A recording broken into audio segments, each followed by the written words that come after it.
everybody. I hope that you are feeling exhausted, tired, but that you have done a great workout. So back with you for our cool down. Again, the emphasis on shoulder mobility and flexibility.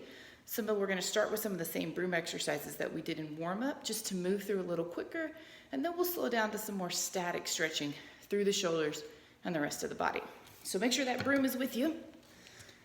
We are going to start with our nice big circles first. Because we are cooling down, it also means that our heart rate is probably still elevated, and we need to make sure that the body keeps moving slow and easy to bring that heart rate down. We don't want to stop the feet and automatically start holding stretches. What happens is the blood does not have the help from the muscles to pump back into the heart, and it causes our blood pressure to go up. So, as I do these circles, I'm going to keep my feet moving nice and easy underneath me. Nice and easy, big circles. I've got that real light grip again. I'm just letting it rotate. Our emphasis in our workouts, especially since we've added the bands and the stability balls, has definitely been on more upper back and shoulder work again.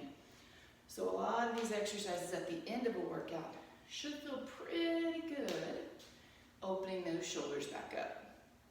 All right, we're going to take those circles again. I'm going to keep my hips shifting, but I've stopped my feet. You do whatever feels good right now. We're just nice, big, easy circles. Almost there. This cricket is determined to join my workouts. It's very small, though. It's not like a Texas cricket. Last one. All right, we're going to take that broom and stand it up. If you're on carpet, this is a little easier because your broom won't shift around, but we're not putting a ton of weight in it. If you are inside on like a hardwood floor, I suggest taking your mat and sticking it on your mat just in case. I don't want anyone scratching up their floor. Excuse me, cricket. Cheers.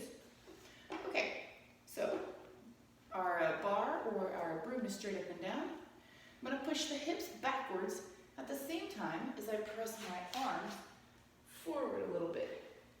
We've done these on the stability ball quite a bit, so we're pressing those shoulders down, opening them up. You may feel that stretch through the back of the shoulders.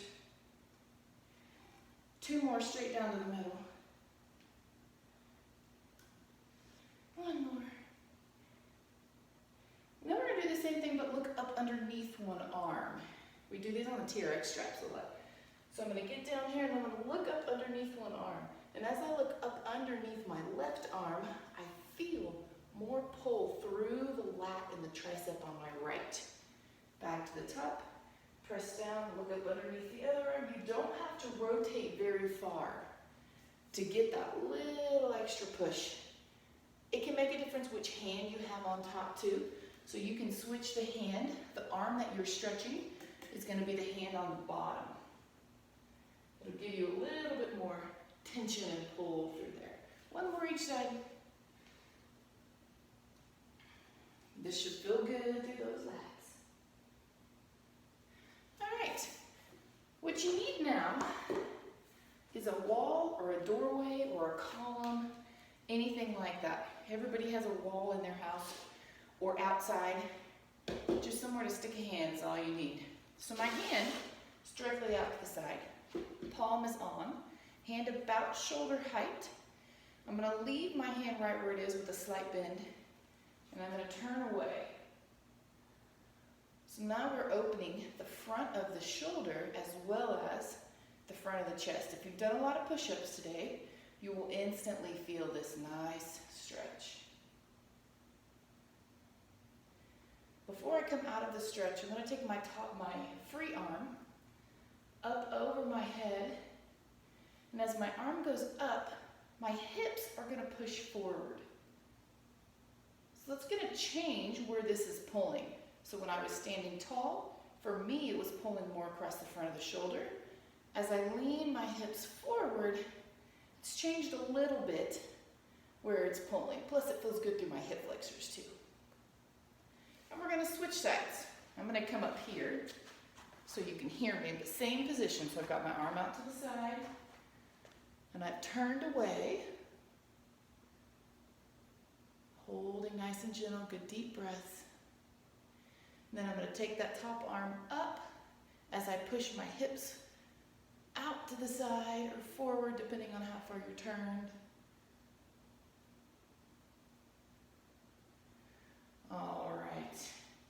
So anytime we do a whole bunch of opening or shoulder stretches through the front, we want to make sure we're hitting the back too. If you have a column, it's easier to do this because you can wrap both arms around your shoulders and sit back. If you don't have a column but you have a doorway, you can take one hand on the inside of the doorway and you can do the same thing, stretching one at a time. If you don't have either of those, hands together, pressing forward and round your shoulder blades.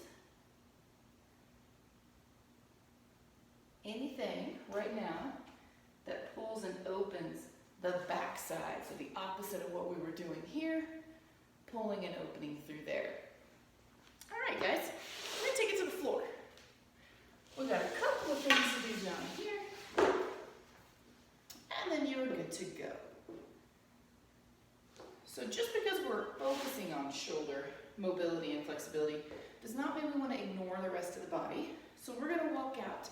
We're going to go through those tiger steps that we did again, but we're going to do a movement before we lift the arm. So walk on out. I'm going to take one leg out. Instead of lifting that inside arm, I'm going to let that elbow try to sink into the ground first. Hold. Then we're going to open it up. When you open it up, you're welcome to drop the back knee this time. Depending on how tired you are from your workout, holding yourself up may not be an option right now. That's okay. And let's come back to center.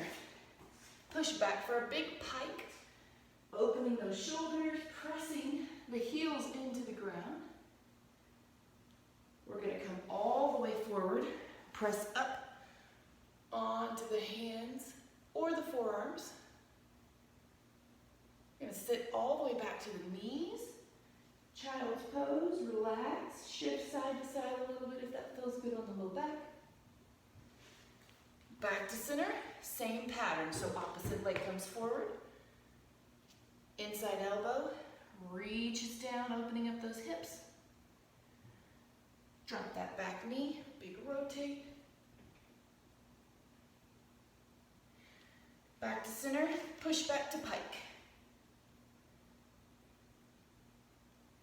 All the way down to the floor, press up on hands or forearms. Push back to that child's pose. All right, we have one exercise to go for those shoulders.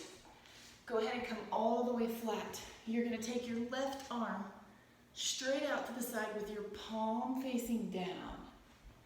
And I'm going to take my right leg and I'm going to roll it over my body so that my body rotates chest away from my arm. As you turn or roll onto that arm, you should feel the front of the shoulder getting a nice stretch. If you can't feel that shoulder at all, check where your arm is. If it's too low or if your hand is too close to your bottom, you're not going to get that same stretch. So make sure it's coming up straight out of your shoulder. Back to center. One on the other side, arm out. Up and across. Rotate. Relax through that shoulder. Come back to center. We're going to push back for one more pike. Press those heels down. Open up the shoulders. Drop the knees.